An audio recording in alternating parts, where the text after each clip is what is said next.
आज का हमारा टॉपिक है गोला।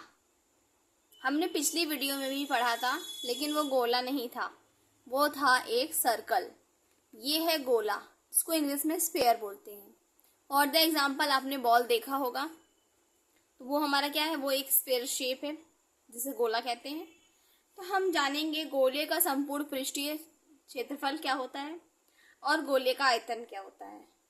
तो चलिए हम जानते हैं गोले का संपूर्ण पृष्ठ।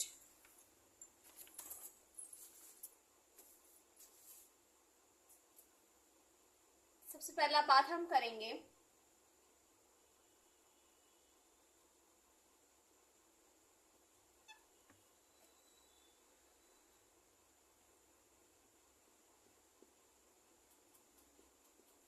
गोले का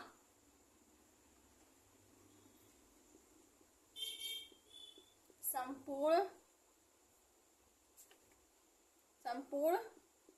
पृष्ठ क्या होता है। गोले का संपूर्ण पृष्ठ क्या होता है। चलिए, गोले का संपूर्ण पृष्ठ होता है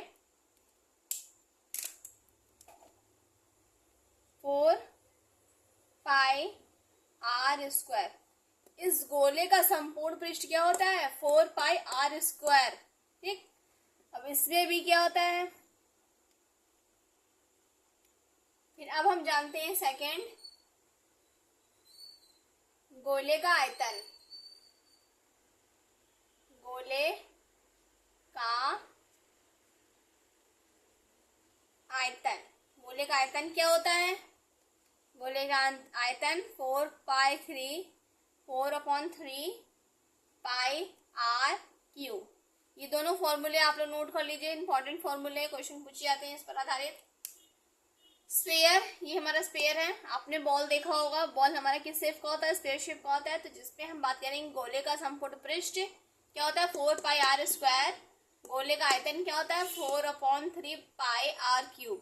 इसमें से पाई की वैल्यू क्या होती है, कॉमेंट योर आंसर।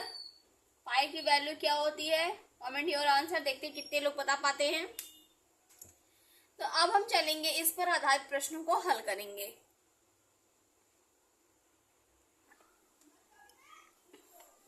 तो एक क्वेश्चन हमारे सामने लिखा है कि 14 सेंटीमीटर व्यास वाले गोले के सतह का क्षेत्रफल तथा आयतन ज्ञात करें। ठीक है, तो सबसे पहले हमें गोले का आयतन ज्ञात करने के लिए गोला बनाना होगा। चलिए, ये हमें गोला बनाते हैं। ठीक है, गोले का व्यास 14 सेंटीमीटर वाले व्यास के गोले के सतह का क्षेत्रफल और आयतन ज्ञात करना है। तो व्यास क्या होता है, केंद्र से चली गई दूरी ये r, तो यहां से यहां तक की चली गई दूरी r, इसका व्यास क्या हो गया 2r। ठीक, 2r। तो हम यहाँ पे लिखते हैं 2r बराबर क्या दिया हुआ है, 14। क्या दिया हुआ है, 14। तो यहाँ पे लिखते हैं हम 14। r बराबर हमें क्या मिलेगा, 14/7 बराबर 14/2 बराबर 7। ठीक, r की वैल्यू हमने क्या निकाली, 7। ठीक, ये वाली r की वैल्यू हो गई। अब जिसमें भी अभी थोड़ी देर पहले ही मैंने आपको क्या बताया था, गोले का आयतन बताया था ना। गोले के सतह का क्षेत्रफल क्या होता है, गोले के सतह का क्षेत्रफल, गोले के सतह का क्षेत्रफल क्या होता है, जल्दी से बताइए।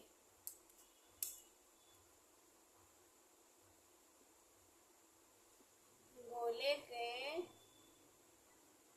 सतह का क्षेत्रफल बराबर 4πr²। ठीक, 4πr²। तो हम लिखते हैं 4 गुणे पाई की वैल्यू 22/7। r अभी हमने निकाला क्या, 7 का स्क्वायर। ठीक, तो हम क्या करेंगे, आगे जाते हैं, सॉल्व करते हैं। तो ये हो जाएगा हमारा 4 गुणे 22/7 गुणे 7 का स्क्वायर क्या होता है 49। 7 से 7 कैंसिल हो गया 9, सॉरी 7, तो हमें क्या मिल जाता है 22 का 4 से मल्टीप्लाई करेंगे तो क्या हो जाएगा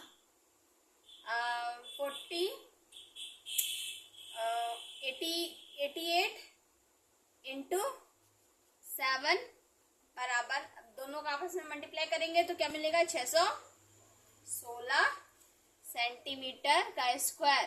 ठीक, गोले का सतह का क्षेत्रफल। अब हमें क्या ज्ञात करना है, आयतन ज्ञात करना है। तो आयतन क्या होता है, आयतन बराबर 4/3 पाई आर क्यूब। ठीक है, पाई आर क्यूब।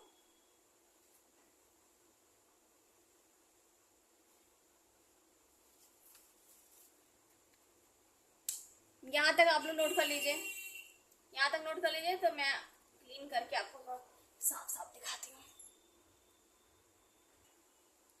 चलिए, उसके आगे हमें क्या ज्ञात करना है, गोले का आयतन। तो गोले का आयतन क्या होता है 4/3 पाई आर क्यूब। ठीक, अब इस पे फॉर्मूले पे हम रखेंगे 4/3 पाई की वैल्यू 22/7 गुणे 7 का क्यूब। ठीक है, 7 का क्यूब। तो अब हम क्या करेंगे 4/3 गुणे,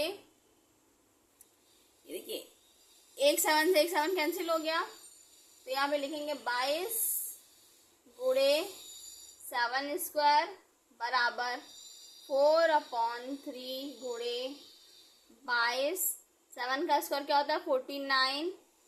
ठीक है, 49, फिर 4/3 गुणे 49 का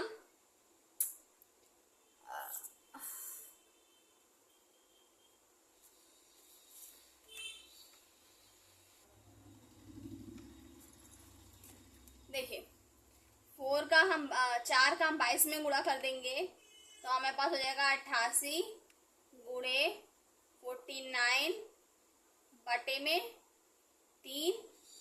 ठीक है, बटे में 3। अब इन दोनों का आपस में जब मल्टीप्लाई करेंगे तो हमें मिलेगा 4312 बटे 3 centimetre cube. This is the right answer. I hope आप लोगों को समझ में आ गया होगा। अगर आपको ये क्वेश्चन अच्छा लगता हो तो प्लीज मेरे चैनल को लाइक एंड सब्सक्राइब करना ना भूलते हैं। मिलते हैं नेक्स्ट वीडियो में एक इम्पोर्टेंट क्वेश्चन के साथ। आप देखते रहिए मेरी वीडियो को, तब तक के लिए टेक केयर।